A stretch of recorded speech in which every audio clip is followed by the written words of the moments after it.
ہے۔ علوم القرآن سے مراد کیا ہے؟ عام طور پر آپ جب ان کتابوں کا مطالعہ کریں گے تو آپ دیکھیں گے کہ اس میں وہ علوم مدون کیے گئے ہیں، مرتب کیے گئے ہیں، کمپائل کیے گئے ہیں، جمع کیے گئے ہیں، تألیف کیے گئے ہیں یا تصنیف کیے گئے ہیں۔ اتنے الفاظ استعمال کر دیتا ہوں مترادفات، پھر بھی لوگ کہتے ہیں مشکل مجلس ہوتی ہے۔ وہ علوم مرتب کیے گئے جو قرآن مجید کو سمجھنے میں مدد کریں، یعنی اس کو پڑھنے میں مدد کریں، لکھنے میں مدد کریں، ترجمے میں مدد کریں، اس سے حکم حاصل کرنے میں مدد کریں۔ اور یہ علوم زیادہ تر وہ ہیں جو انسانوں نے مرتب کیے ہیں۔ اب تک جو علوم القرآن ہے ان کی یہ حقیقت ہے۔ مثلا علم تجوید علوم القرآن میں سے ایک ہے۔ یہ علم کیا ہے؟ قرآن مجید کے الفاظ کی ادائیگی کیسے کی جائے، اور یہ علم سیکھنا چاہیے۔ علم قراءات، اس میں یہ بیان ہے کہ مختلف قرأتیں تھیں، کیسے کیسے پڑھتے تھے، بہرحال اس کی اپنی ایک افادیت ہے۔ علم کتابت قرآن، کیونکہ قرآن مجید میں بعض کلمات اس طرح لکھے ہوئے ہیں جو عام اصول املا سے ہٹ کر ہیں، وہ بھی سیکھنا، وہ بھی ایک علم ہے۔ اور اس کے بعد پھر علم ناسخ و منسوخ، کہ قرآن مجید میں کون سی آیتیں ناسخ ہیں، کون سی منسوخ ہیں۔ علم اسباب النزول یا شأن نزول، یہ اسباب النزول یا شأن النزول میں وہ تمام روایتیں جمع کی گئی ہیں جو یہ بتاتی ہیں کہ کون سی آیت کب کس پس منظر کے ساتھ اتری، اور یہ بہت مفید علم ہے، یہ بہت اہم علم ہے جو بتا دیتی ہے کہ کون سی آیت کہاں اتری، کب اتری، کس مسئلے میں اتری، کس کے بارے میں اتری۔ اور یہ علم ابھی مکمل نہیں ہے، اور اس لیے مکمل نہ ہو سکا کہ جس سے یہ علم لینا چاہیے تھا اس سے نہیں لیا گیا۔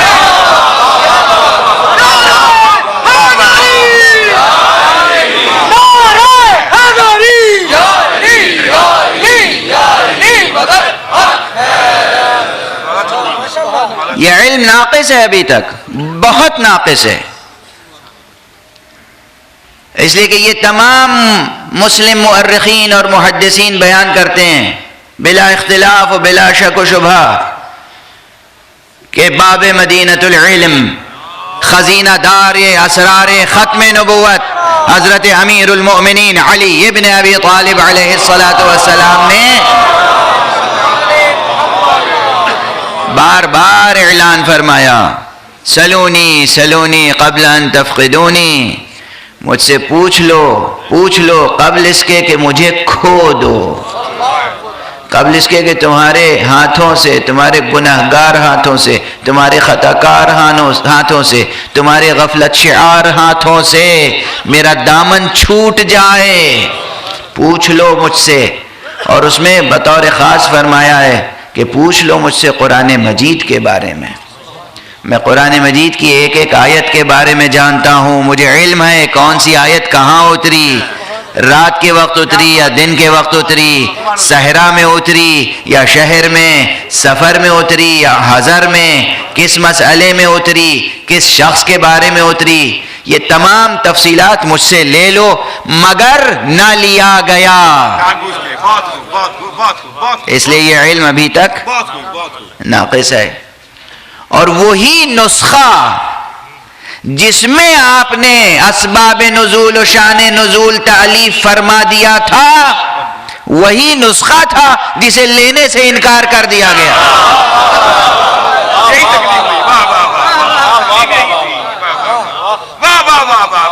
اب ظاہر ہے امیر المومنین علیہ السلام سے تو یہ بعید ہے، متوقع نہیں ہے، ممکن نہیں ہے، متوقع تو دور کی بات، ممکن نہیں ہے کہ آپ کسی حقیقت کو چھپا دیں۔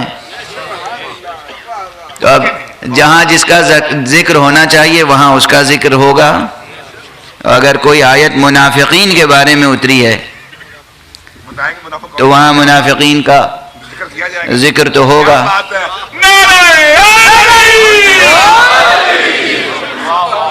اور جہاں مومنین خالصین و مخلصین کی کا ذکر ہے وہاں ان کا ذکر ہوگا. اب جو لوگ اپنا نام یہاں کے بجائے وہاں دیکھنا چاہیں گے ان کے لیے مشکل ہو جائے گی. اس لیے یہ علم ان سے نہیں لیا گیا. چونکہ نہیں لیا گیا اس لیے آج تک یہ علم ناقص ہے. بہرحال اس طرح علوم قرآن مرتب کیے گئے. تو یہ سب وہ علوم ہیں جو انسانوں نے مرتب کیے. تو جب انسانوں نے مرتب کیے تو یہ سلسلہ جاری رہے گا. اس میں ایک مسئلہ اصولی ہے جو اصول فقہ اور فقہ سے متعلق ہے, اس لیے وہ ذکر کر کے آگے بڑھوں. اصولی مسئلہ یہ ہے کہ اسباب النزول و شان النزول کو پیش نظر رکھ کر کسی آیت میں جو حکم ہے اس حکم کو اسی پس منظر تک محدود نہیں کیا جا سکتا. یہ ایک مستقل اصول ہے, اس سے کوئی اختلاف نہیں کرتا. یعنی فرض کیجئے کہ روزے سے متعلق کوئی آیت ہے کہ تم غروب آفتاب کے بعد سے لے کر طلوع فجر سے قبل تک زندگی کے تم تمام اعمال انجام دے سکتے ہو, زندگی کی لذتیں حاصل کر سکتے ہو. یہ آیت جس پس منظر میں اتری وہ کسی ایک شخص کا عمل تھا. یعنی عموماً ماہ مبارک رمضان کی حرمت کا خیال کیا جاتا تھا. ایک مہینہ کوئی بڑی بات تو نہیں ہے. کیا بات ہے. ایک مہینہ لوگ دن بھی اللہ کی نظر کر دیتے تھے, رات بھی اللہ کی نظر کر دیتے تھے. لقائے معشوق مجازی کے بجائے بس لقائے حقیقی کی لذت سے بہرہ مند ہوتے تھے. مگر کچھ ایسے پیدا ہو گئے کہ جنہوں نے اس اصول کو توڑا. جو حکم ہے وہ محدود نہیں ہو جاتا. حکم کے استفادے میں جزوی طور پر شان نزول مدد کرے تو کرے, ورنہ استفادے حکم میں بھی مدد نہیں کرتا. استفادے حکم میں الفاظ مدد کرتے ہیں.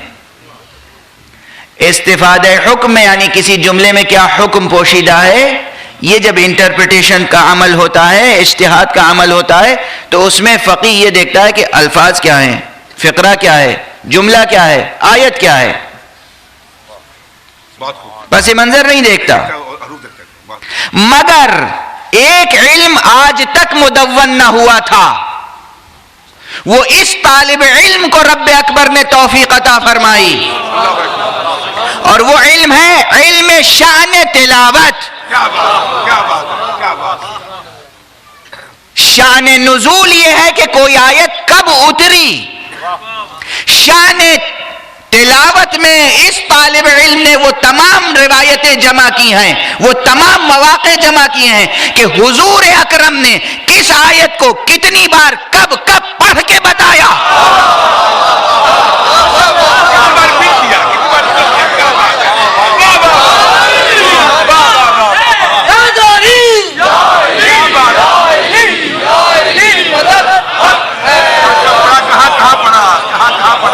حضور نے کب تلاوت فرمائی, اور حضور کے بعد حضور کے اہل بیت سے ہونے والے معصوم اماموں نے کب تلاوت فرمائی. اس لیے کہ شان تلاوت سے ضرور جملے کے معنی کھلتے ہیں.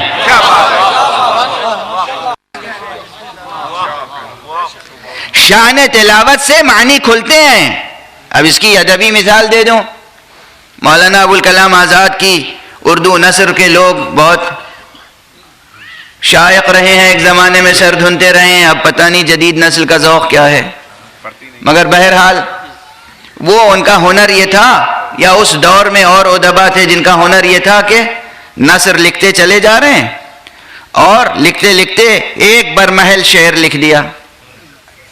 تو شاعر نے وہ شعر جس پس منظر میں بھی کہا ہو, کیا بات ہے, لیکن کوئی شعر شناس, کوئی ادیب, کوئی نقاد, کوئی سخنداں جب اس شعر کو کسی خاص سیاق و سباق میں استعمال کرے اور دہرائے تو اس سے اس شعر کے معنی اور کھلتے ہیں، کیا بات ہے، کیا بات ہے، کیا بات ہے. اور پتہ چلتا ہے کہ اس میں اور کیا کیا معنی چھپے ہوئے ہیں. چھپے ہوئے ہیں تو واضح ہو رہے ہیں. کیا بات ہے، کیا بات ہے، کیا بات. پڑھنے کے بعد معنی کی پرتیں کھلتی ہیں، معنی کی جہتیں روشن ہوتی ہیں.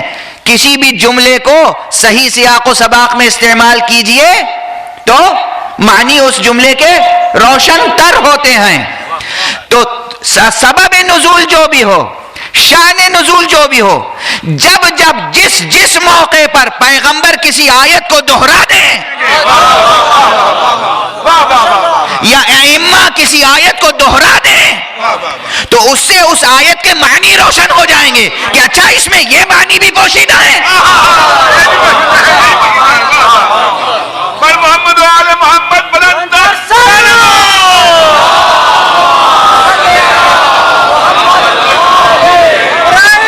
فرمائی. باب مدینۃ العلم کی دہڑی پر بیٹھ کر یہ کام بھی کیا تو یہ ایک مستقل کام ہو گیا. یہ ایک گویا بعد والے شاید یہی کہیں گے کہ علوم القرآن میں ایک اضافہ ہے، لیکن بہرحال میں سمجھتا ہوں کہ ایک طالب علمانہ خدمت ہے. اس ضمن میں یہ آیت، اس آیت کی شان تلاوت کل میں نے ذکر کی کیا تھی بات ہے، کیا بات ہے. کل کر دیا کہ جس وقت جناب سید سجاد کی حیات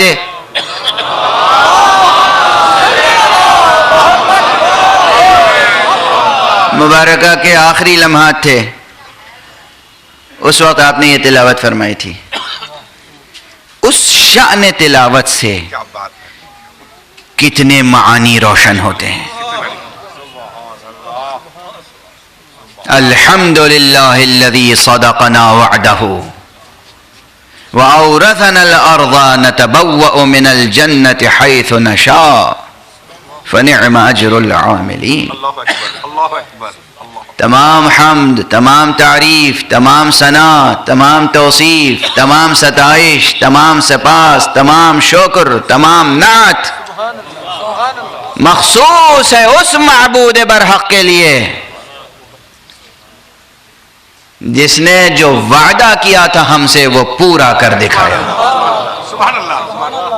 اللہ کیا اکبر. بات ہے. واہ واہ واہ. دیکھیں یہ اسی گھرانے کی شان ہے اسی گانے کی شان.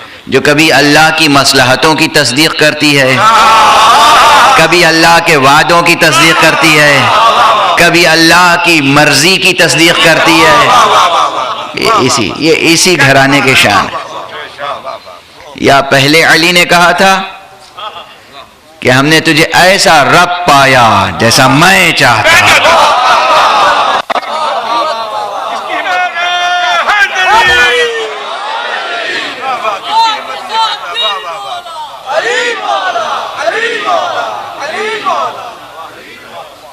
جناب مولا کائنات کی ایک چھوٹی سی مناجات ہے، یاد رکھیے. یہ بھی درمیان میں باتیں آ جائیں تو اچھا ہے. بہرحال یہ عرض کر دوں، مناجات کے ذکر سے پہلے مناجات کا ذکر اس لیے کرنے کا ارادہ ہو گیا کہ وہ زبان پر اس کا ذکر آ گیا کہ اس آیت سے جو موضوع اس وقت میرے پیش نظر ہے وہ یہ ہے کہ میں ذکر کروں دلائل قیامت و آخرت کا.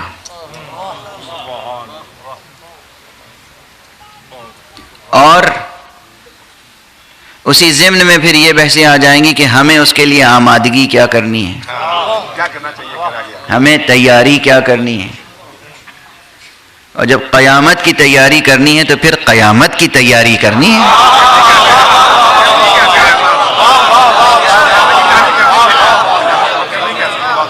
پھر تو قیامت کی تیاری کرنی ہوگی. مذاق تو نہیں ہے، کوئی کھیل تو نہیں ہے. قیامت کے لیے قیامت کی تیاری کرنی ہوگی، سہل نہیں ہے. عزیزان گرامی، جوانان عزیز، خواہران عزیز، جو خواتین سن رہی ہیں وہ یہ پیغام لے کے جائیں. انہیں خود تیاری کرنی ہے اور اپنے گود میں جنہیں پروان چڑھانا ہے کیا بات ہے، انہیں تیار کرنا ہے. کس کے لیے؟ قیامت کے لیے. تو حق ہار کے بیٹھنا نہیں ہے، بات پہ آ کے بیٹھنا نہیں ہے. بہت خوب. سبحان اللہ سبحان اللہ سبحان اللہ. قیامت کی تیاری کرنی ہے. اور جبکہ ہمیں یہ معلوم ہے کہ قیامت سے پہلے ایک چھوٹی قیامت بھی آنے والی ہے، اللہم صلی علی محمد. اس کے لیے بھی تیاری کرنی ہے. یعنی ظہور حضرت حجت عجل اللہ تعالی فرجہ.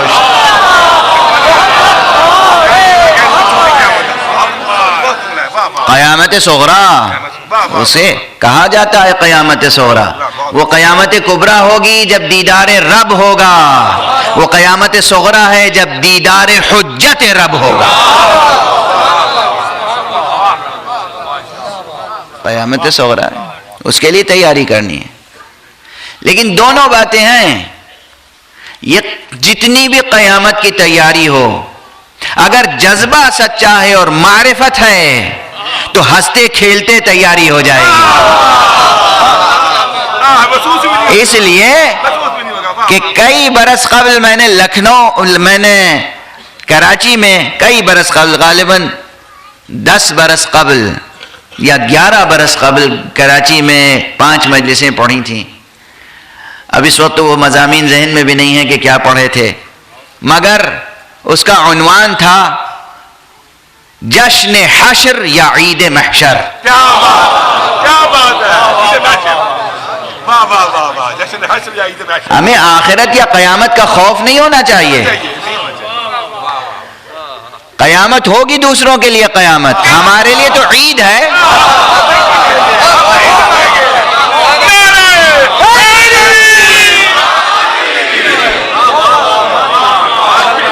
جوانوں، عزیزوں، صاحبان ایمان، صاحبان اسلام، ایسا عقیدہ، ایسا عمل رکھو کہ قیامت جشن عید بن جائے.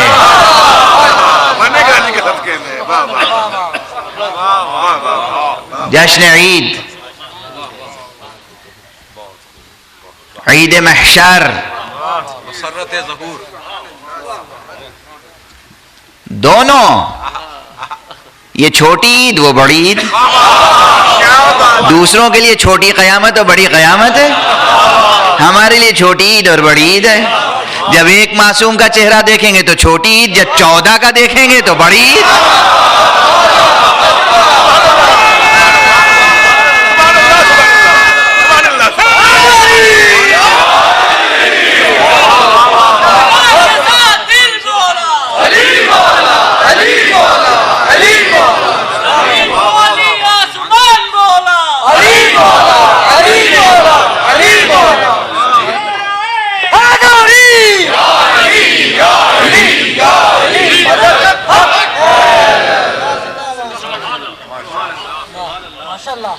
یہ جملے آپ کی تواضع خاطر تو کر رہے ہیں، مگر یہ اس لیے کہہ رہا ہوں تاکہ ذوق بالیدہ ہو، جذبہ بیدار ہو، شعور مستحکم ہو، تعلق خاطر مضبوط ہو جائے، دل کا رشتہ ایسا ہو کہ ٹوٹنے نہ پائے، ہمت ہارنے نہ پائے، حوصلہ پست نہ ہونے پائے.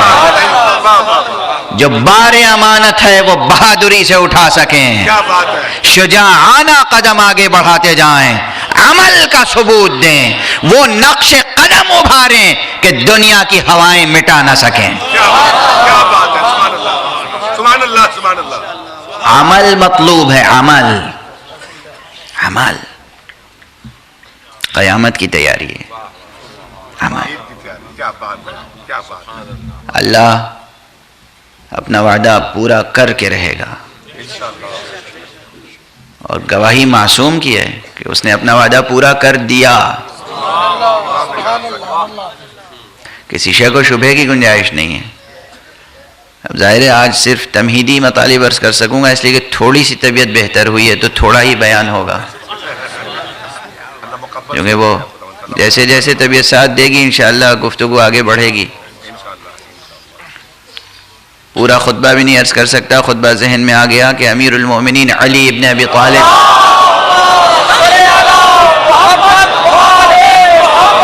علیہ الصلاۃ والسلام نے نہج البلاغہ میں ایک خطبے میں متقین کی شان بیان کی ہے. اس میں ظاہر ہے کہ ہر فقرہ نور کے حرفوں سے لکھے جانے کے قابل ہے۔ لوگ کہتے ہیں سونے کے حرفوں سے، میں کہتا ہوں نور کے حرفوں سے۔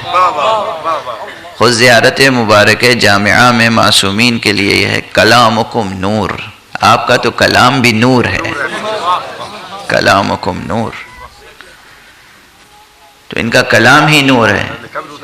اس میں متقین کی صفت یہ بیان کی گئی ہے، متقین کا یقین ایسا ہوتا ہے آخرت پر گویا وہ جنت کو اپنی آنکھوں سے دیکھ رہے ہیں اور خود کو اللہ کی نعمتوں سے لطف اندوز پا رہے ہیں۔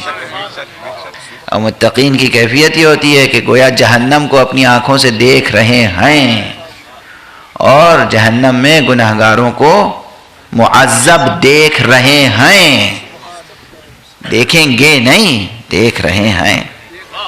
یہ متقین کی شان ہوتی ہے۔ تو پروردگار نے تو اپنا وعدہ سچ کر دکھایا ہے، امکان نہیں ہے کہ وہ اپنے وعدے سے پھر جائے، امکان نہیں ہے۔ جو یہ گمان بھی کرے اس کا ایمان رخصت ہو جائے گا۔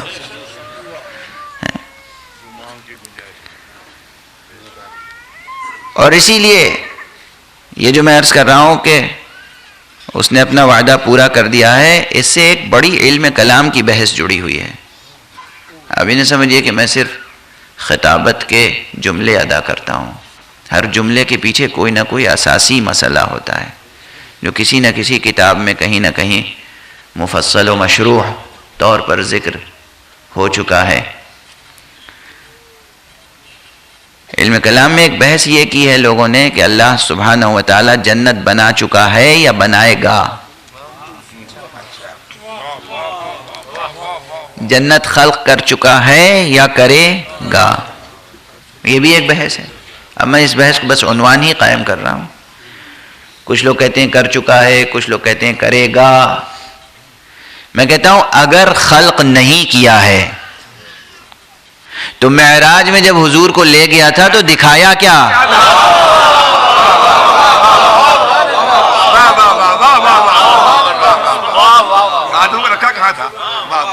یہ وہ روایات معراجیہ تو تمام مسلمانوں کی کتابوں میں ہے۔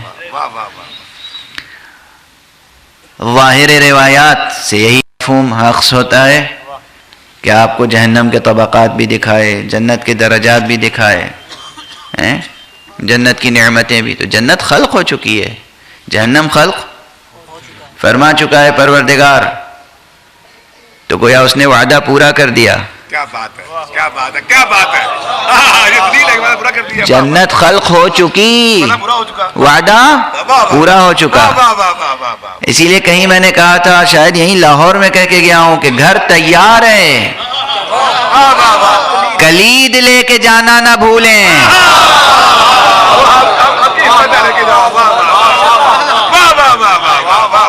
گھر تیار ہے، وہ دنیا تھوڑی ہے کہ یہاں وعدے کیے جاتے ہیں۔ ہاؤسنگ سوسائٹیاں ہوتی ہیں، چاہے گورنمنٹ کی طرف سے اعلان ہو یا پرائیویٹ سیکٹر سے اعلان ہو، جو کانٹریکٹرز ہیں، جو بلڈرز ہیں، وہ بناتے ہیں، کہتے ہیں انسٹالمنٹس پے کیجئے یا یہ کیجئے وہ کیجئے، اور ہم اتنے دنوں میں جو ہے وہ فلیٹ یا مکان بنا کے دے دیں گے اور قسطیں آپ بھرتے رہیے۔ اور پھر کبھی کبھی یہ ہوتا ہے کہ صاحب وہ قسطیں تو پوری ہو گئیں اور جو وعدہ تھا وہ بھی زمانہ جو تھا مدت وہ پوری ہو گئی اور صاحب وہ مکان بنے کے تیار نہیں ہو رہا ہے، ڈیلیوری نہیں مل رہی ہے، مکان پہ قبضہ نہیں مل رہا ہے۔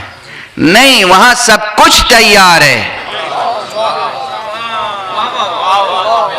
سب کچھ تیار ہے۔ خدا کی قسم، اپنے رب کا سجدہ کرو، اس کے احکام پر عمل کرو، ناشکری نہ کرو۔ وہ ایسا کریم ہے، اس نے جنت خلق کر دی ہے، مکانات بنا دیے ہیں، محلات، قصور سب آراستہ کر دیے ہیں، حشم و خدم بنا دیا ہے اور چابیاں بھی نثار کر دی ہیں، صرف تمہیں اپنے ہاتھ میں لینے کی دیر ہے۔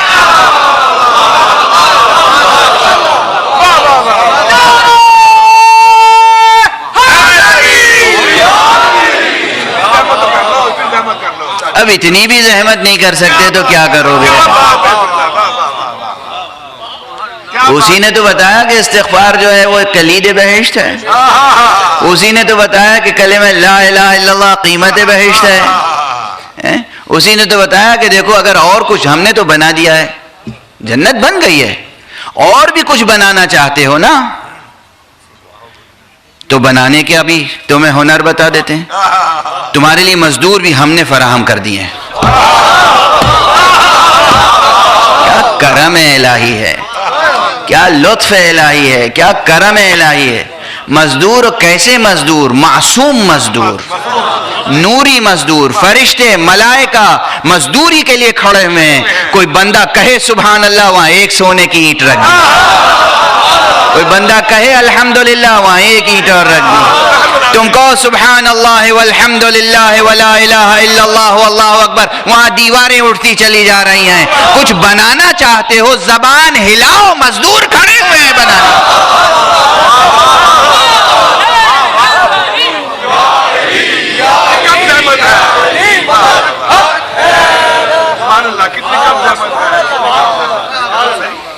کس قدر بدبخت ہوگا وہ جو تسبیح الہی بھی نہ کر سکے، کیسا محروم قسمت ہوگا وہ جو استغفار بھی نہ کر سکے. اسی لیے حضرت امیر المومنین امام المتقین علی ابن ابی طالب علیہ الصلوۃ والسلام نے فرمایا ہے کہ مجھے تعجب ہے کہ وہ شخص کیسے مایوس ہوتا ہے رحمت سے جس کے پاس استغفار کا سہارا موجود ہے.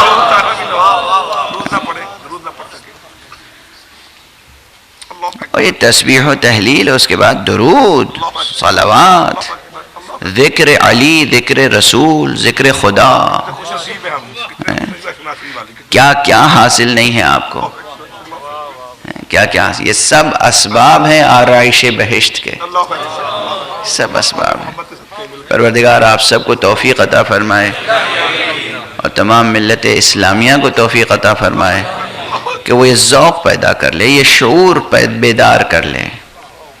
جنت آراستہ ہے، بن چکی ہے. آراستہ تر کرنے کے لیے آپ کو کچھ تکلیف کرنی ہے، تھوڑی سی تکلیف کرنی ہے. بہرحال بات سے بات نکلتی چلی جا رہی ہے اور جیسے کمزور طبیعت ہے ویسے ہی دھیرے دھیرے گفتگو کر رہا ہوں. تو عرض تو صرف یہ کر رہا تھا کہ اس شان تلاوت سے یہ جو امام علیہ السلام نے آخری لمحے میں یہ آیت پڑھی، الحمدللہ الذی صدقنا وعدہ. حمد ہے اس پروردگار کی جس نے ہم سے اپنا کیا ہوا وعدہ پورا کر دیا، سچ کر دکھایا. وَأَوْرَثَنَا الْأَرْضَ، اور زمین کا ہمیں وارث بنا دیا. نَتَبَوَّأُ مِنَ الْجَنَّةِ حَيْثُ نَشَاءُ فَنِعْمَ أَجْرُ الْعَامِلِينَ. اب ہم جنت میں جہاں چاہیں اپنی جگہ بنا لیں، جہاں چاہیں اپنی جگہ بنا لیں.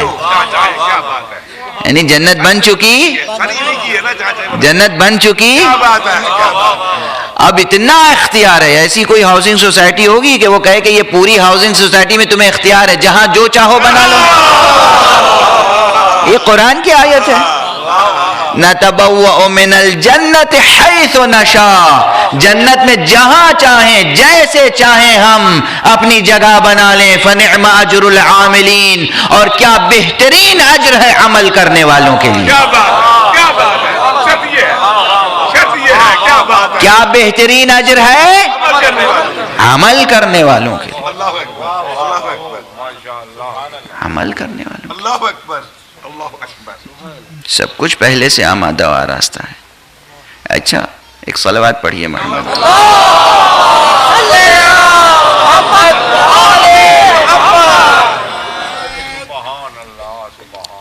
جنہیں شک و شبہ ہے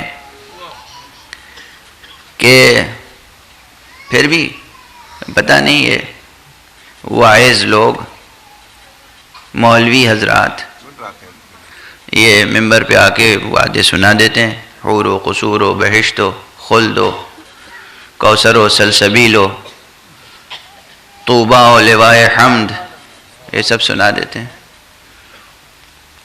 بتا رہے ہیں کہ بن چکی ہے جنت، نظر تو آتی نہیں کہیں. اللہ سبحانہ و تعالیٰ کا ایک اصول ہے، جب تک ٹھکانہ نہیں بناتا مہمان نہیں بلاتا.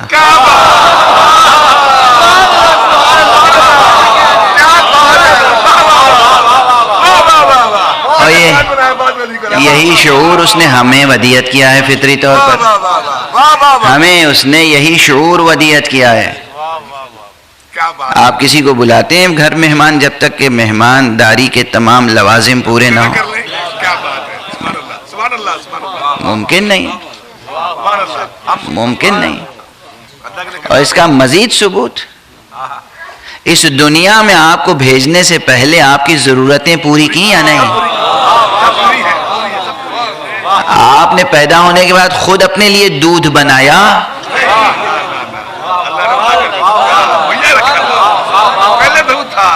آپ نے اپنے سونے کا ٹھکانہ خود بنایا پیدا ہونے کے بعد، تکیا بچھونا خود بنایا، گہوارہ خود بنایا، مکان خود بنایا، ساری ضرورتیں خود بنائی پیدا ہونے کے بعد. نہیں، پیدا بعد میں ہوئے، سب لوازمات پہلے پورے کر دیے گئے تھے. زمین اس نے بچھا دی، آسمان کا شامیانہ تان دیا، سورج چاند تمام ستارے تمام درخت تمام دریا سب آپ کی خدمت پر معمور، فضائیں آپ کے سانس لینے کے لیے معطر و معمور. اور اس کے بعد ماں باپ خدمت کرنے کے لیے مہیا آمادہ. ماں باپ کے دل میں شفقت و محبت اور ممتا بھر دی تاکہ بے اختیار وہ خدمت کریں.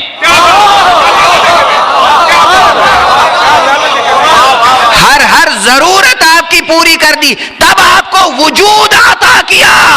جس طرح یہاں آپ کو بلانے سے پہلے سب کچھ فراہم کر دیا، وہاں بلانے سے پہلے سب کچھ فراہم کر دے گا، تب بلائے گا. صلوات پڑھ دیں محمد و آلہ.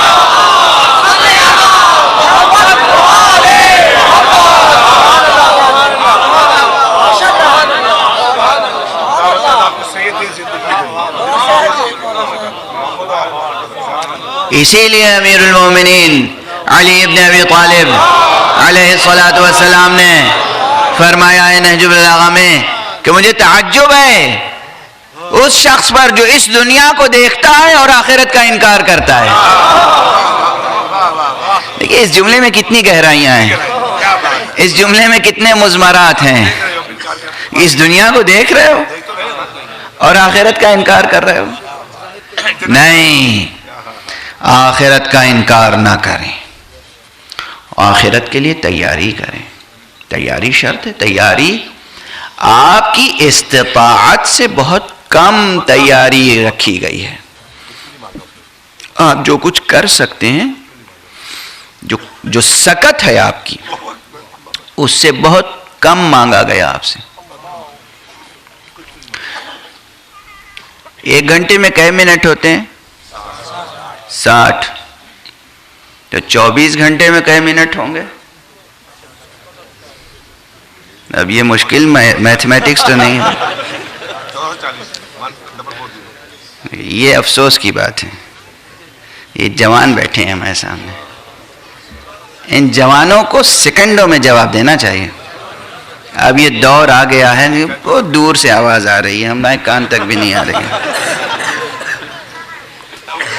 یہ جو آپ لوگ ناز کرتے ہیں نا 21ویں صدی پر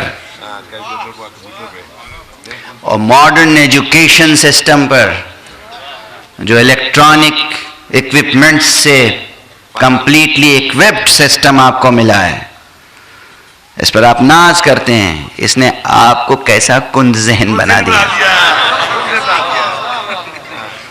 اگر کیلکولیٹر نہ ہو تو مشکل ہو جائے گی. اب تو امتحان میں بھی کیلکولیٹر لے جانے کی اجازت ہے. میں بوڑھا تو نہیں ہوں، لیکن بہرحال میں نے اس سسٹم میں پڑھا ہے جہاں کیلکولیٹر کی اجازت نہیں تھی. وہ پہاڑے رٹائے جاتے، ملٹیپل پہاڑے یاد کرائے جاتے تھے. تو بہرحال 1 گھنٹے میں 60 منٹ، 24 گھنٹے میں کئے منٹ ہو گئے؟ اب جتنے بھی ہوئے ہوں آپ حساب کیجئے. لیکن یہ بتائیے کہ کیا بات ہے، اس میں 17 رکعت نماز پڑھنے میں کئے منٹ لگتے ہیں؟ کئی رکعت نماز؟ 17 رکعت. 17 رکعت. کئی منٹ لگتے ہیں ایک رکعت نماز پڑھنے میں؟ کئی منٹ لگتے ہیں؟ جہاں تک بھی میری آواز جا رہی ہے، خواتین سن رہی ہیں، بچے سن رہے ہیں، جوان سن رہے ہیں، بوڑھے سن رہے ہیں، ایک رکعت نماز پڑھنے میں 1 منٹ سے بھی کم کبھی لگتا ہے، کبھی 1 منٹ، کبھی 1 منٹ سے زیادہ، کبھی 2 منٹ، اگر بڑا مستحبات وغیرہ کے ساتھ آپ نے پڑھی تو 17 رکعت پڑھنے میں اگر 2 منٹ ایک رکعت میں لگائے تو کئے منٹ ہوئے؟ 34 منٹ صرف. کیا بات ہے. 40 پورے بھی نہیں، 40 پورے نہیں، 14 نہیں، 40 پورے نہیں، 14 بچ جائیں گے پھر. صرف 34 منٹ. 24 گھنٹے میں 34 منٹ آپ سے اللہ نے مانگے، وہ بھی قسطوں میں، اور وہ بھی ایک ساتھ نہیں، ایک ساتھ نہیں. ہنستے کھیلتے، چلتے پھرتے. چلتے پھرتے. سو کے اٹھو بس 2 رکعت پڑھ لو. دن بھر میں 4 رکعت ایک بار پڑھ لو، 4 رکعت ایک بار پڑھ لو. سورج ڈوب رہا ہو 3 رکعت پڑھ لو، پھر کھا پی کے تھوڑی دیر کے بعد پھر 4 رکعت پڑھ لو، پھر سو جاؤ. ہنستے کھیلتے. جو شخص اس طرح اس منعم اعظم اور منعم حقیقی کا شکر ادا نہ کر سکے، اس کا منہ ہے کہ وہ جنت میں جائے.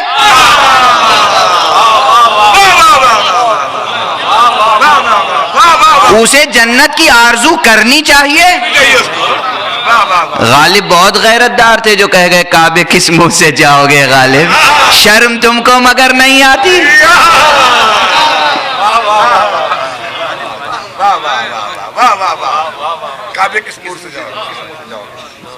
شاعر ہوتا ہے غیرت مند، ویسے ہر شاعر نہیں ہوتا، غالب جیسا کوئی ہوتا ہے. غالب نے کہا کعبے کس منہ سے جاؤ گے غالب، شرم تم کو مگر نہیں آتی.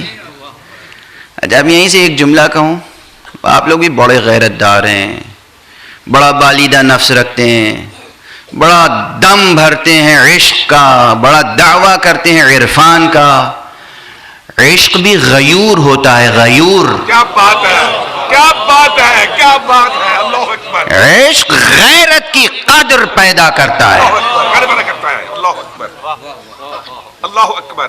کیا بات ہے. اللہ اکبر. غیرت، غیرت، عشق حیرت، غیرت پیدا کرتا ہے. حسن حیا پیدا کرتا ہے. حسن کی سب سے بڑی خصوصیت ہے حیا.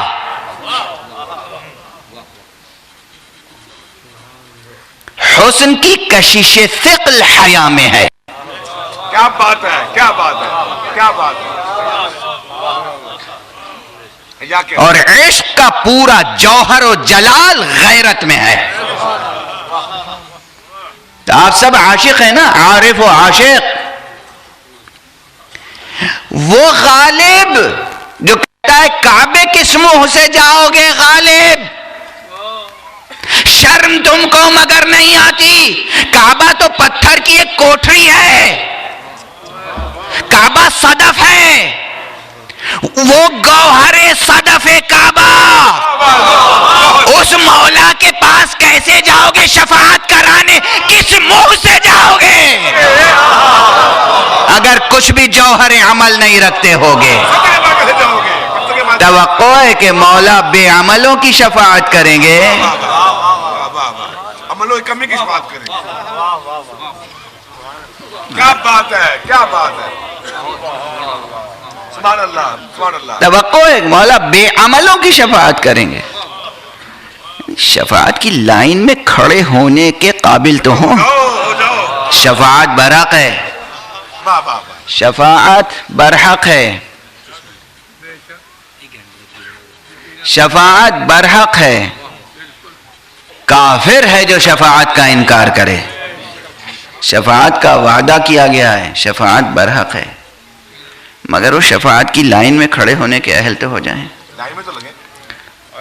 اس کے لیے محبت شرط ہے، معرفت شرط ہے، عمل شرط ہے، استغفار شرط ہے، مولا سے وابستگی کا کچھ ثبوت تو ہو.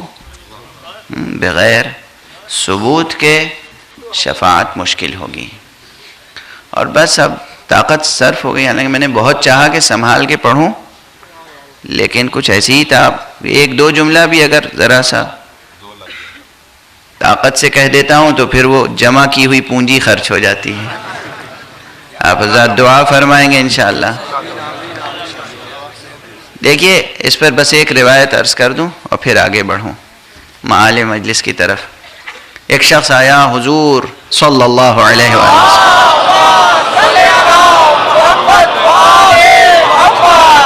محمد عربی رحمت عالم، رحمت عالم نہیں رحمت عالمین، شفیع المذنبین، امام المرسلین، جو صرف ہماری شفاعت نہیں کریں گے، نبیوں کی شفاعت بھی کریں گے.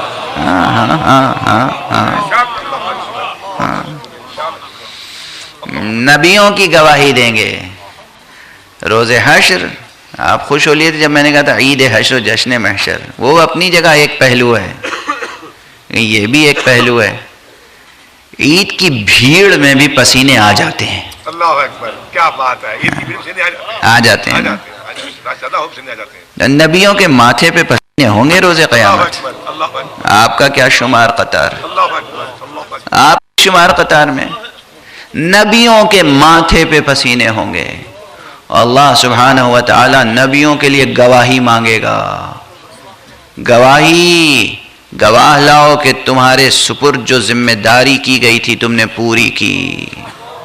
نبیوں سے خداوند عالم گواہی مانگ. وہ سب نبی کس کو گواہی میں لائیں گے؟ اللہ اکبر. کون گواہ بنے گا؟ محمد عربی صلی اللہ علیہ وسلم.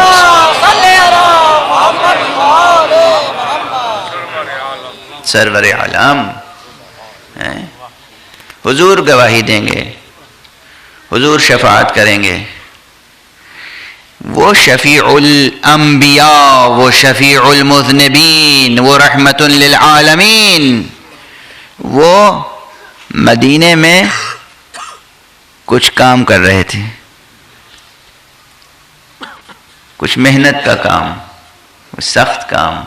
ایک شخص گزرا، اس نے دیکھا رسول اللہ کچھ کر رہے ہیں، آگے بڑھا. یا رسول اللہ میں مدد کر دوں آپ کی؟ آپ مسکرائے، کہا ٹھیک ہے مدد کر دو.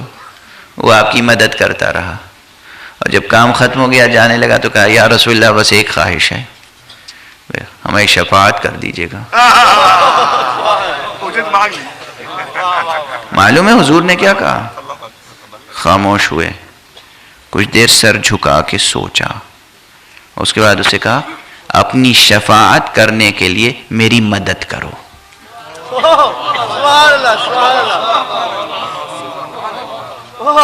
میری مدد کرو کہ میں تمہاری شفاعت کر سکوں سجدے کی کثرت سے. سجدہ کیا کرو، یعنی نمازیں خوب پڑھو تاکہ میں تمہاری شفاعت کا کوئی بہانہ تو ڈھونڈ سکوں.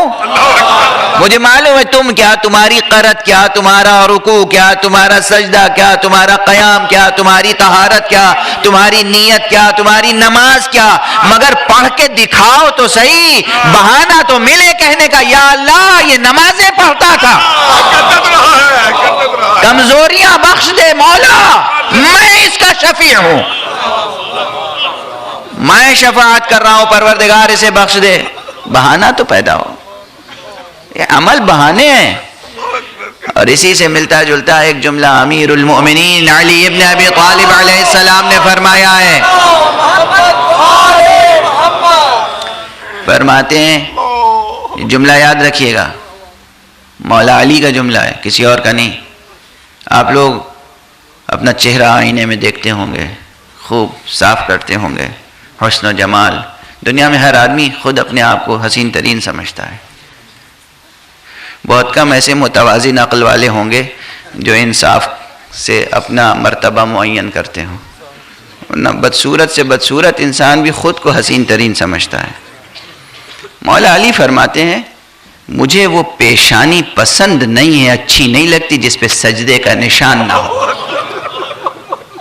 سن لیا جملہ جو میں نے کہا تھا، کس منہ سے علی کے بارگاہ میں جائیں گے ہم؟ علی غالب نے کہا تھا کعبے کس منہ سے جائیں گے؟ علی کے پاس کس منہ سے جائیں گے؟ ان کے پاس کس منہ سے؟ علی نے فرمایا مجھے وہ پیشانی، وہ جبین اچھی نہیں لگتی جس پہ سجدے کا نشان نہ ہو۔ مائیں اپنے بچوں کو سجدہ کرنے کی تربیت بھی دیں عشق علی کے ساتھ۔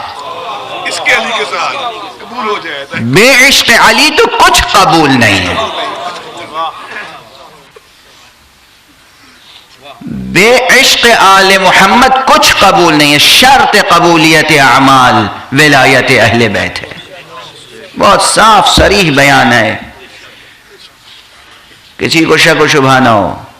کوئی شخص نمازیں پڑھتا رہے تمام روز، ہمیشہ روزے سے رہے، ہم ہر سال حج کرتا رہے، درمیان میں عمرے کرتا رہے، زکوٰۃ دیتا رہے، خمس دیتا رہے، جہاد کرتا رہے، اور پھر نمازیں پڑھتے پڑھتے طواف کرتے کرتے بین رکن و مقام حجر اسود اور مقام ابراہیم کے درمیان مطاف کے اندر مسجد الحرام میں مر جائے، مگر اگر بغض علی کے ساتھ مرا ہے تو اس کا ٹھکانہ جہنم ہے۔ یہ نعمت ہمارے لیے ہے، یہ نعمت ہمیں ملی ہے، نعمت ہمیں ملی ہے۔ یہ روایت تمام مسلمان محدثوں سے تصدیق کرا لیجئے گا، کوئی شک شبے کی بات نہیں ہے، ذرا شک، یہ کوئی جوش خطابت میں نہیں پڑھ رہا ہوں، آپ کو خوش کرنے کے لیے نہیں پڑھ رہا ہوں، اس کا ٹھکانہ جہنم۔ شرط قبولیت اعمال یہ ہے۔ لیکن مائیں تربیت، جیسے مجلس کی تربیت کرتی ہیں نا، چھوٹے چھوٹے بچے گود میں یا حسین کرتے ہیں، سینے پہ ماتم کرتے ہیں، ایسے ہی بچوں کو سجدے کی تربیت دیں، اللہ کا لطف و کرم ہے، نماز کی تربیت دیں، اور عشق آل محمد کے ساتھ۔ بس اب ایک جملہ کہوں گا، طبیعت آپ کی منقلب ہو جائے گی، آج کا بیان روک رہا ہوں یہیں پر۔ آج تمہیدیں قائم کی ہیں میں نے، کل انشاءاللہ بیان آگے بڑھے گا۔ شفاعت برحق ہے، گناہوں کے مکافات سے بھی انسان بچ سکتا ہے، توجہ رہے، بس گفتگو آخر تک پہنچ رہی۔ حالانکہ آج ذہن میں یہ تھا کہ میں ایک دلائل قیامت میں سے ایک خاص دلیل مکافات کا ذکر کروں گا۔ دلائل قیامت 14 دلائل ہیں، 14 اہم دلائل ہیں جو دلائل قیامت کے ضمن میں اس طالب علم نے تالیف کیے ہیں، مرتب کیے ہیں، جمع کیے ہیں۔ کچھ بزرگوں نے تالیف کیے، کچھ اس طالب علم نے اس میں تحریر کرنے کی کوشش کی۔ دلائل آخرت، دلائل قیامت، علمی، حکیمانہ، فلسفیانہ، وجودی دلائل۔ ان دلائل میں ایک دلیل مکافات ہے۔ مکافات یہ ہے، کل تفصیل سے عرض کروں گا، آج نہیں عرض کر سکا۔ دلیل مکافات یہ ہے کہ جو عمل ہے اس کی جزا ملنی ضرور ہے۔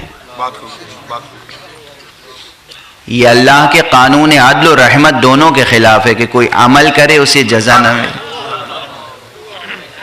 تو جو عمل کرے گا انسان اس کی جزا اسے ملے گی، یہ ہے مکافات۔ انسان کے لیے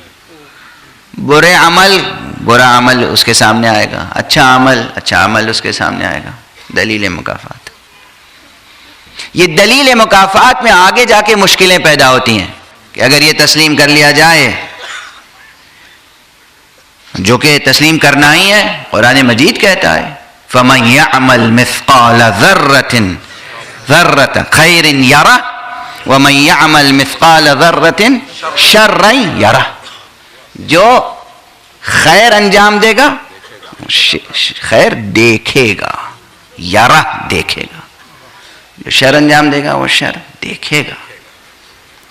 یہ جو دیکھے گا یعنی اس کے سامنے آئے گا، اس کا عمل سامنے آئے گا، یہ دلیل مکافات۔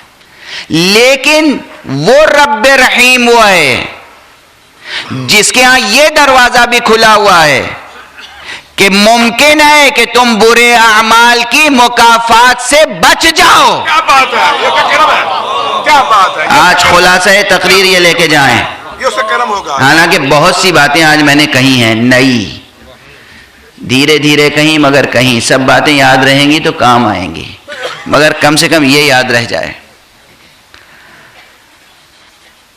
انسان سب سے زیادہ یہی چاہتا ہے کہ جو اس نے برائیاں کی ہیں اس کے سامنے نہ آئے، اس سے بچ جائے. اس کی سزا نہ ملے.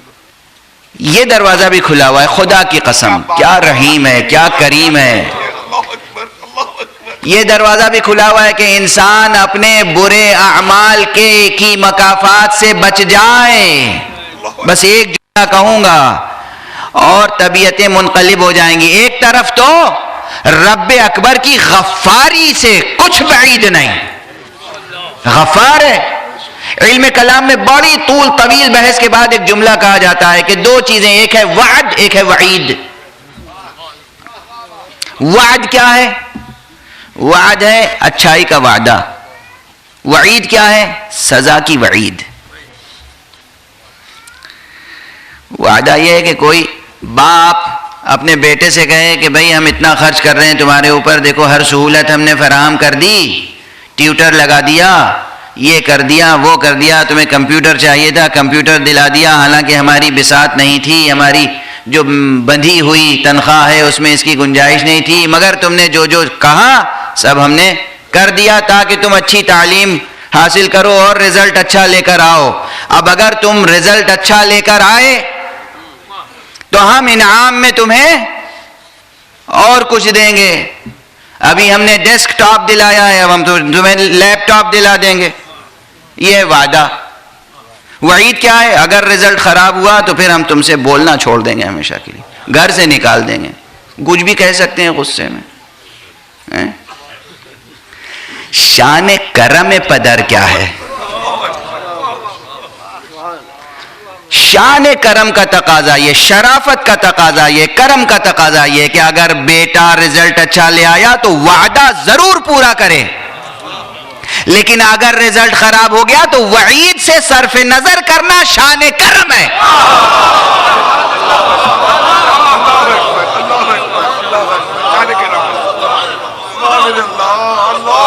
یہ ممکن نہیں ہے کہ وعدہ پورا نہ کرے کوئی کریم، مگر یہ عین ممکن ہے کہ وہ کریم اپنے وعید پوری نہ کرے.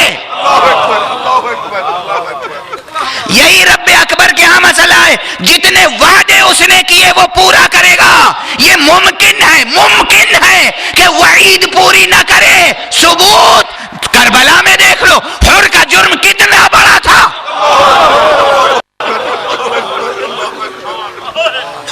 مکافات عمل حر کیا کیا تھا. پہلے میں یہ فقرہ دوسرے انداز سے بیان کر چکا ہوں، آج دوسرے انداز سے بیان کر رہا ہوں. آخر حر کا جرم، اس کی مکافات کیا کیا ممکن تھی، جزا کیا ہونی چاہیے تھی. حسین سبط رسول، نواسہ رسول، انسان کامل، ولی حق، حجت برحق، امام معصوم، ان کے لجام فرض پر ہاتھ ڈال دینا معمولی جرم ہے. ہاتھ شل ہو جانا چاہیے تھا. اس ہاتھ کا ٹھکانہ سوائے جہنم کے اور کوئی نہیں تھا. پھر سد راہ ہونا، کربلا تک لانا، اور نہر سے خیام کو دور کرنا، اس سب میں شریک رہا نا. سب میں حر شریک رہا. مکافات، ایک ایک عمل کی مکافات کیا ممکن تھی، مگر جب حسین کے پاس آ گیا، حسین کے پاس آ گیا تو اب کوئی مکافات نہیں ہے. یہ نہیں ہے کہ یہ جو تم نے برائیاں کی ہیں پہلے اس کی سزا برداشت کر لو پھر ہم معاف کریں گے. نہیں، بس آ گئے. یہ دامن رحمت ہے جو پھیلا ہوا ہے. ہمیں دیکھو پھر ہمارے کریم رب کا کلمہ پڑھو. حسین حجت خدا ہے، حسین ایسا کریم ہے تو رب حسین کیسا کریم ہوگا. مایوس رحمت نہ ہو. بس مجلس پڑھ چکا، بات ختم ہو گئی، تمام ہو گئی بات. آپ کی آنکھوں میں آنسو ہیں، آپ کی آنکھوں میں آنسو ہیں.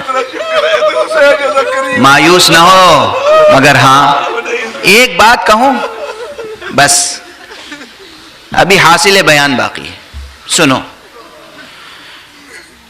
سنو، سن کے چلے جاتے ہو عزیزوں، خود سے نہیں سوچتے تو پھر سوچنے کے لیے آپ کو دعوت دینی پڑتی ہے۔ اور حسین تک آ گیا، مکافات عمل سے بچ گیا نا۔ جوانوں جوانوں، عزیزان خاطر، حر کب مکافات عمل سے بچا؟ جب آیا حسین تک آیا تب نا۔ حسین تک آنے کے لیے کیا جرأت ضروری تھی؟ حسین تک آنے کے لیے کتنی شجاعت چاہیے تھی؟ حسین تک آنے کے لیے کتنی دولت کو ٹھوکر مارنی پڑی؟ حسین تک آنے کے لیے کس لشکر سے نکلنا پڑا؟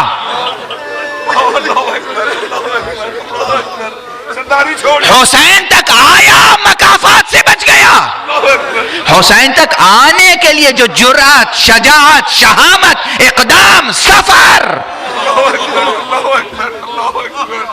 یہ منظور ہے، یہ تم سے مطلوب ہے۔ اللہ کی رحمت وسیع ہے، محمد کی شفاعت کامل ہے، آل محمد کی شفاعت تمہارے لیے، حسین کی شفاعت تمہارے لیے۔ خدا کی قسم، حسین پر ایک قطرہ، یہ غلو نہیں ہے، یہ غلو نہیں ہے، ایک قطرہ اشک کا، ایک قطرہ آنسو کا، ایک قطرہ جو سچی معرفت کے ساتھ حسین کے لیے بہہ جائے، وہ جہنم کو گل کرنے کے لیے کافی ہے۔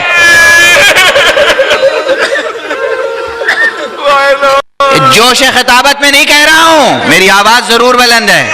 ایک قطرہ، ایک قطرہ۔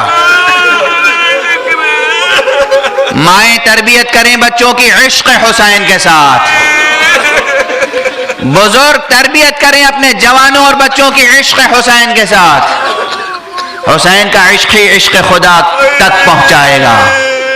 ایک قطرہ آنسو کافی ہے، مگر وہ ایک قطرہ آنسو اس کے شرائط ہیں، معرفت کے ساتھ، اس شجاعت کے ساتھ، اس جرأت کے ساتھ، اس حمیت کے ساتھ، اس معرفت کے ساتھ، اس غیرت کے ساتھ، اس حیا کے ساتھ، اس ندامت کے ساتھ، اس شرمندگی کے ساتھ، اس ایثار کے ساتھ، اس فداکاری کے ساتھ، اس قربانی کے ساتھ جو حر کے ہاں نظر آتی ہے۔ تنہا نہیں آیا، حر کے ساتھ بیٹا بھی آیا، اور جزا کیا دی حسین نے؟ جب آ گیا حسین کے پاس تو پھر جزا حسین کی سنو۔ حسین نے کس طرح حر کی قدر کی ہے۔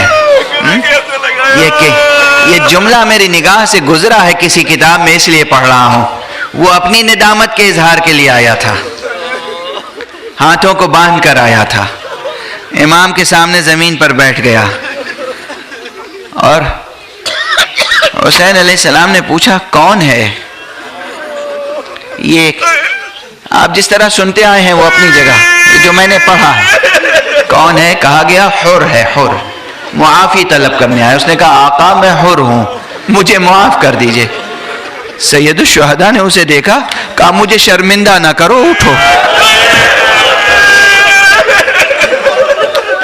اٹھو، تم آزاد ہو، حر ہو، اس دنیا میں بھی حر ہو، اس دنیا میں بھی حر۔ اللہ اکبر، اللہ اکبر۔ بس اب مقام مصائب ہے تو میں اس جملے کے مضمرات بیان کرنے کی قدرت نہیں رکھتا ہوں، سکت نہیں ہے، طاقت ساتھ چھوڑ چکی۔ اس جملے کے جو مضمرات ہیں وہ بیان نہیں کر سکتا۔ اٹھو، آزاد ہو تم، اس دنیا میں بھی آزاد، اس دنیا میں بھی آزاد۔ اور کیا کیا قدردانی کی ہے حسین نے۔ حسین پانی تو نہیں پلا سکتے تھے، حسین کوئی اور تواضع نہیں کر سکتے تھے، مگر حسین نے کیا کیا کوئی اور کر نہیں سکتا۔ حر نے اجازت چاہی، آقا اجازت دیں، آپ کے اوپر میں مرنے کے لیے پہلے اپنا جوان بیٹا بھیجنا چاہتا ہوں۔ امام نے اجازت دی، حور نے جوان بیٹے کو بھیجا. جب جوان بیٹے نے میدان میں جہاد کرتے کرتے اور اس کے بعد جان نثار کر دی، آواز دی اپنے بابا کو، بابا میری خبر لو. اب جو حر پہنچا، اور کس تیزی سے پہنچا ہوگا حر کس تیزی سے پہنچا ہوگا، مگر روایت ہے، روایت حر جو پہنچا دیکھا حر سے پہلے کوئی اور لاشیں پہ موجود، گھوڑے سے اتر کے دیکھا، بیٹے کو بھول گیا. پھر حسین کا دامن تھا، آقا گناہگاروں کی یہ ذرہ نوازی، آقا گناہگاروں کی یہ ذرہ نوازی. اور اس وقت حسین نے کہا، حور نہیں کوئی بات نہیں ہے، مجھے معلوم ہے بوڑھے باپ سے جوان بیٹے کا لاشا نہیں اٹھتا. یہ وہ حسین ہے جو صبح عاشور قبل ظہر حر سے کہہ رہا ہے جوان بیٹے کا لاشا بوڑھے باپ سے نہیں اٹھتا. یہی حسین بعد ظہر اس جوان کا لاشا اٹھائے گا جو صورت میں، سیرت میں، رفتار میں، گفتار میں رسول اللہ کی شبیہ ہے. حسین کا وہ بیٹا جسے بھیجتے وقت حسین نے کہا، پروردگار تو گواہ رہنا اب کون بیٹا جا رہا.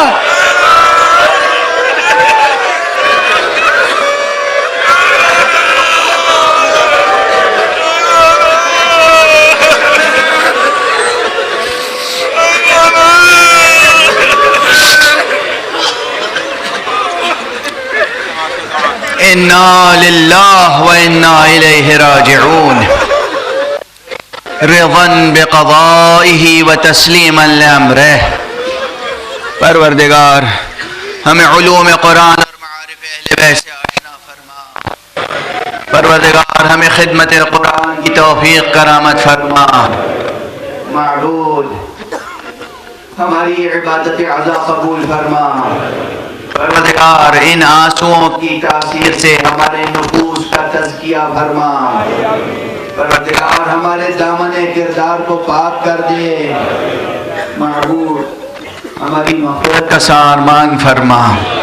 پروردگار ہمارے اعمال سے ہمارے امام عصر راضی ہو جائیں. پروردگار ان کی شفاعت ہمارے حق میں قبول فرما. معبود اپنے ولی عصر کو اذن ظہور عطا فرما اور ان کے ہاتھوں سے اپنی رحمت اور آفت کا پر.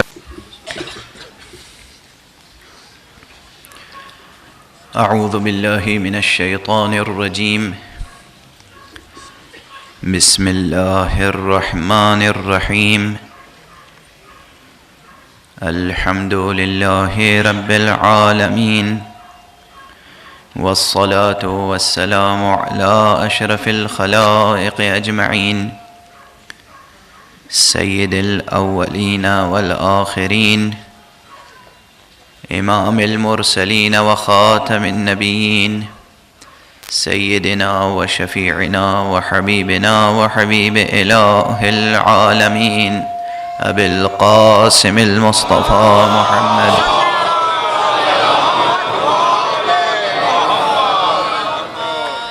وعلى أهل بيته الطيبين الطاهرين الهداة المهديين المعصومين المظلومين واللعنة الدائمة على أعداء الدين أجمعين.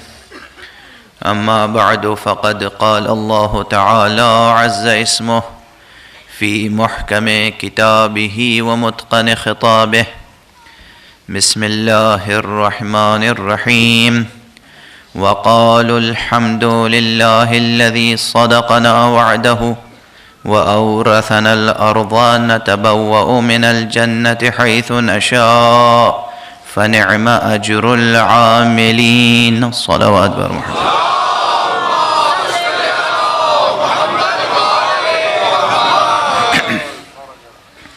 ایک مرتبہ اور بلندتر صلوات.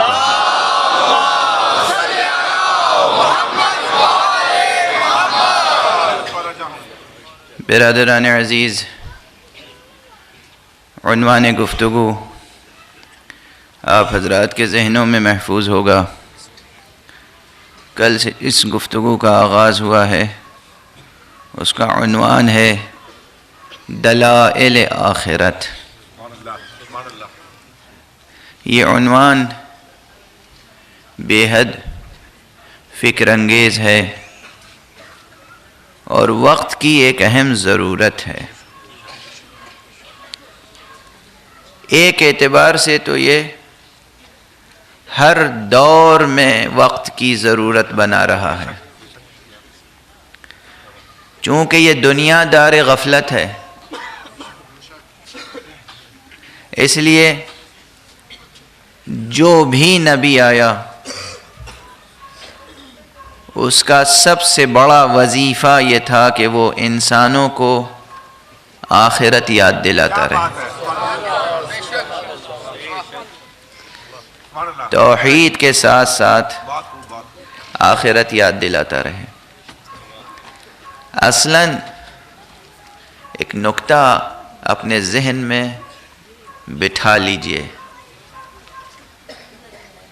اللہ سبحانہ و تعالیٰ کو اپنی توحید پیش کرنے کی بھی کوئی غرض نہ تھی، کوئی احتیاج نہ تھی، وہ محتاج نہ تھا کہ آپ اس کا کلمہ پڑھیں۔ اس نے اگر توحید کی حقیقت کی طرف آپ کو بلایا ہے تو بھی صرف اس لیے کہ آپ کی آخرت محفوظ ہو جائے۔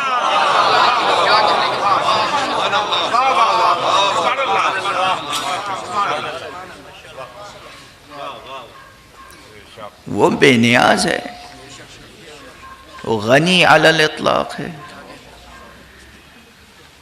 وہ نہ ہماری قربانیوں کا محتاج ہے،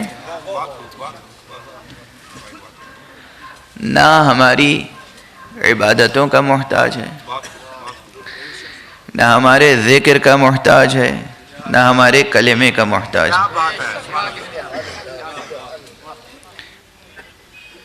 اللہ الصمد، صمد کے معنی ہے بے نیاز، ہر شے سے بے نیاز ہے، وہ مخلوقات اور مخلوقات کے تمام شؤون سے بے نیاز ہے۔ یہ شؤون شان کی جمع ہے، عربی کا کلمہ ہے، لوگوں کی سمجھ میں نہیں آتا کہ میں شؤون کہتا ہوں تو وہ شگون لکھ دیتے ہیں۔ وہ مخلوقات سے بے نیاز ہے، مخلوقات کے تمام شؤون سے بے نیاز ہے۔ اگر اس نے توحید کا کلمہ بھی پڑھوایا ہے تو صرف اس لیے کہ انسان کی آخرت محفوظ ہو جائے، اسے یاد رکھیں۔ اب تک میں یہ کہتا رہا ہوں تمام مجلسوں میں کہ دین میں اصل الاصول توحید ہے، اور اس میں کوئی شک بھی نہیں، میں عرض کرتا رہا ہوں تفصیل سے۔ قرآن مجید وہ کتاب ہے جس کا موضوع اساسی توحید ہے۔ قرآن مجید نے اور اسلام نے حیات اور کائنات کے تمام چھوٹے بڑے مسائل کی توجیہ ہو، تعبیر ہو، تشریح ہو، تحلیل صرف توحید کی روشنی میں کی ہے۔ ہر مشکل کا حل توحید کی روشنی میں پیش کیا ہے۔ تو توحید ہے اساس دین، آخرت ہے ما حصل دین۔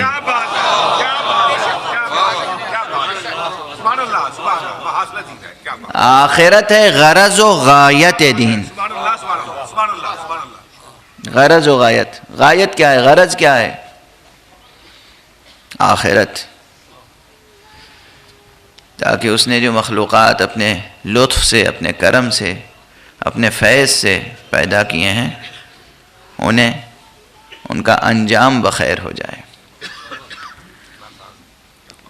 تو ایک اعتبار سے یہ بحث ہمیشہ ہر دور کی اہم بحث رہی ہے،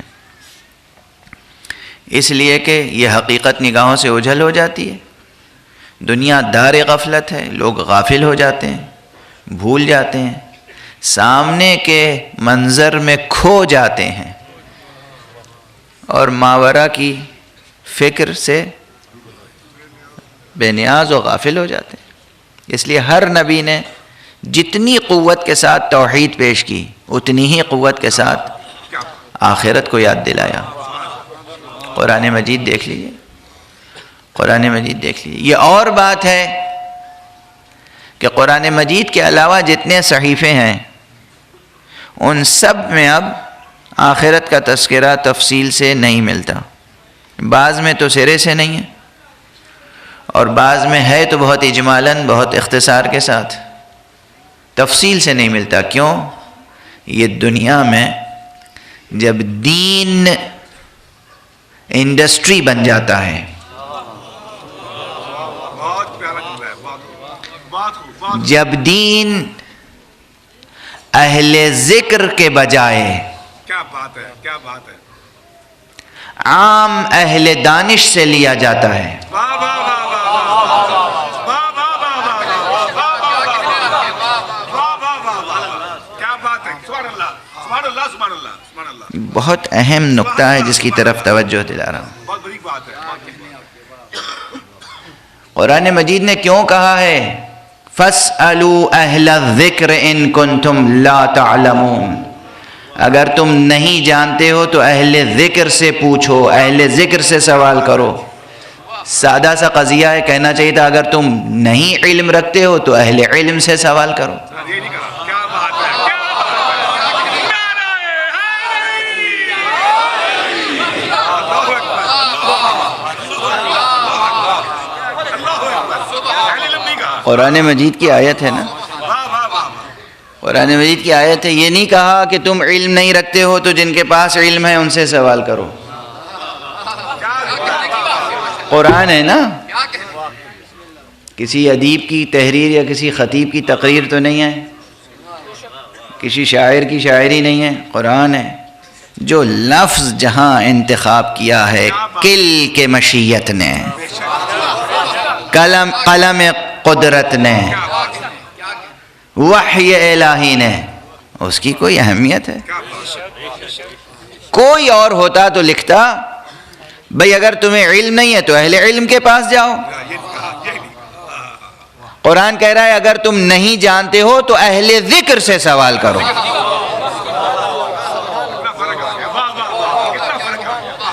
اگر دین اہل ذکر سے لیا جائے گا تو آخرت محفوظ رہے گی۔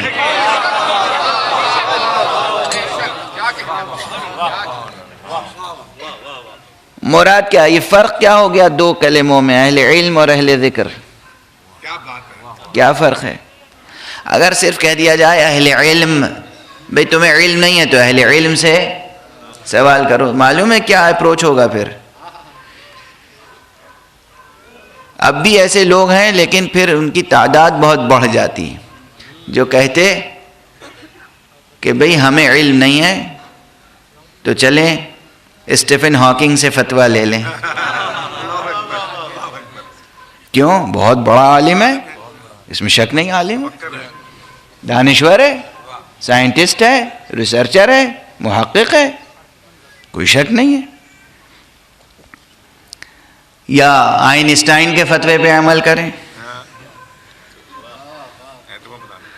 نوم چومسکی کے فتوے پہ عمل کریں، دانشور ہے، عالم ہے، اسکالر ہے، جری ہے، بڑی حد تک حق گو ہے۔ یہ نہیں قرآن نے کہا کہ تم علم نہیں رکھتے ہو تو اہل علم سے پوچھو۔ تم اگر علم نہیں رکھتے ہو تو اہل ذکر سے سوال کرو۔ اہل ذکر کہہ کر مخصوص کر دیا، یعنی ان سے سوال کرو جہاں وحی الہی نازل ہوئی ہے۔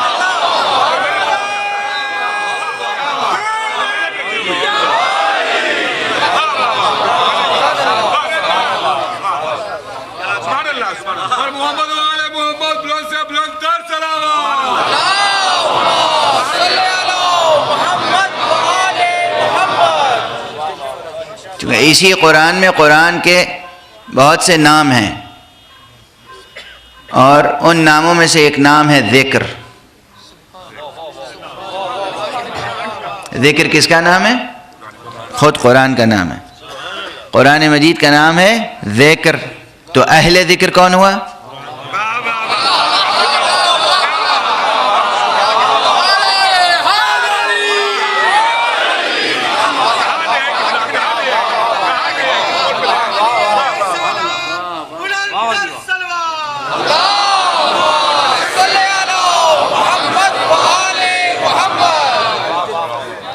تمہیں علم نہیں ہے تو اہل ذکر سے سوال کرو. ذکر ہے قرآن، ذکر ہے وحی الہی، اہل ذکر ہے ذات گرامی مصطفیٰ صلی اللہ علیہ وسلم، خطیب قرآن، مخاطب رحمان.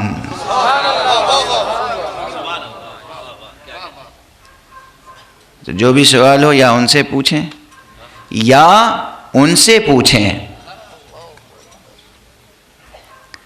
جن کے بارے میں ہمیں معلوم ہے کہ جب بھی کوئی ذکر نازل ہوتا تھا تو وہ فوراً انہیں منتقل کر دیتے تھے. ادھر کوئی آیت نازل ہوئی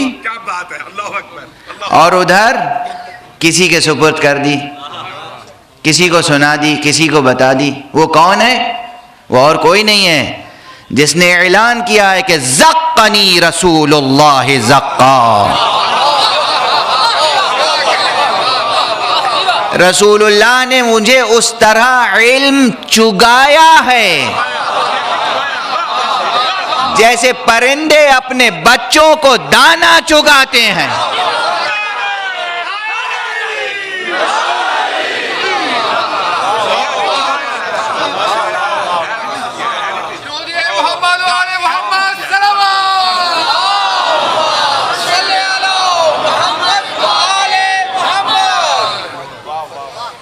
توجہ رکھیے، یہ کلام بھی کسی معمولی فرد کا کلام تو نہیں ہے. زقنی رسول اللہ زقا.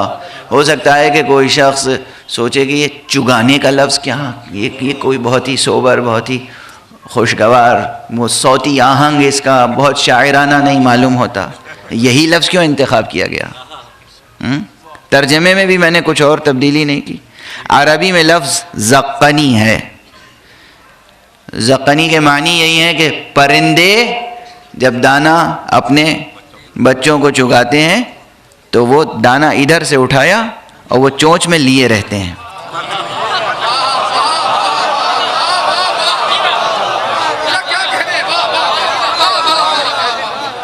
ادھر دانہ اٹھایا وہ چونچ میں لیے رہتے. اس وقت تک انہیں قرار نہیں ملتا، سکون نہیں ملتا، چین نہیں آتا جب تک بچے کے حلق میں ڈال نہ دیں.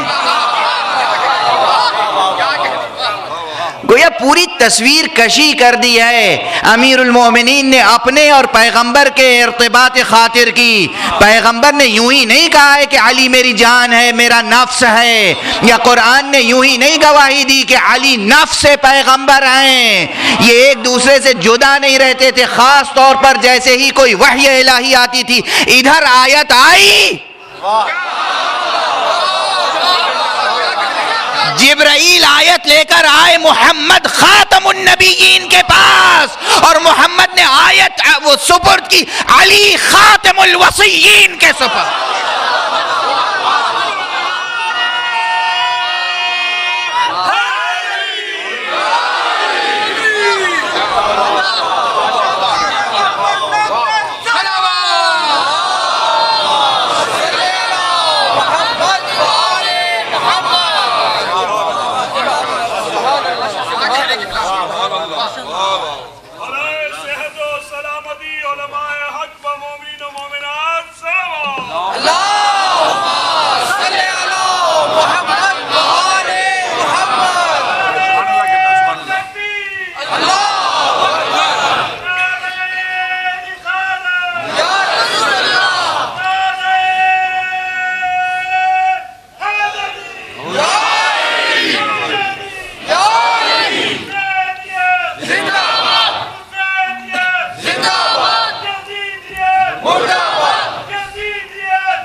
بیان آگے بڑھنے دیجیے.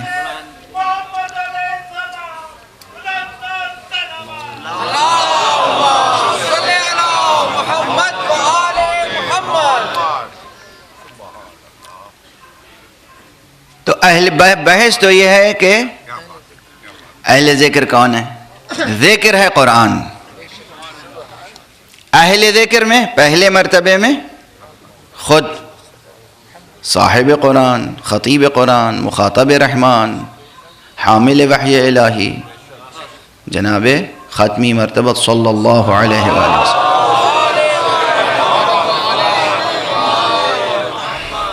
اس کے بعد دوسرے مرتبے میں اہل ذکر کون ہے؟ امیر المؤمنین، سید الوصیین، خاتم الوصیین، سید الاولیاء، امام الاولیاء، امام الائمہ، ابو الائمہ، امام المتقین، علی ابن ابی طالب علیہ الصلاۃ والسلام.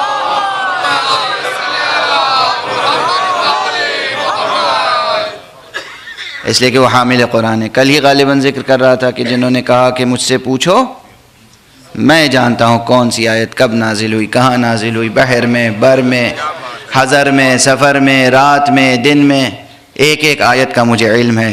شان نزول کا علم لینا ہو تو ان سے لیں، اسباب النزول پوچھنے ہو تو ان سے پوچھیں. وہ ہیں اہل ذکر. اس کے بعد کون؟ کیا سلسلہ منقطع ہو گیا؟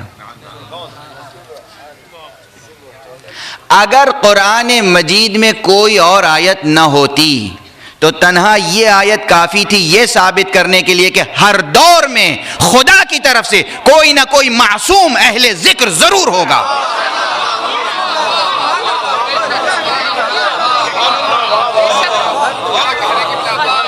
ممکن نہیں ہے کہ انسانیت کا کارواں آگے بڑھتا رہے، سوالات پیدا ہوتے رہیں اور جواب دینے والا کوئی اہل ذکر موجود نہ ہو.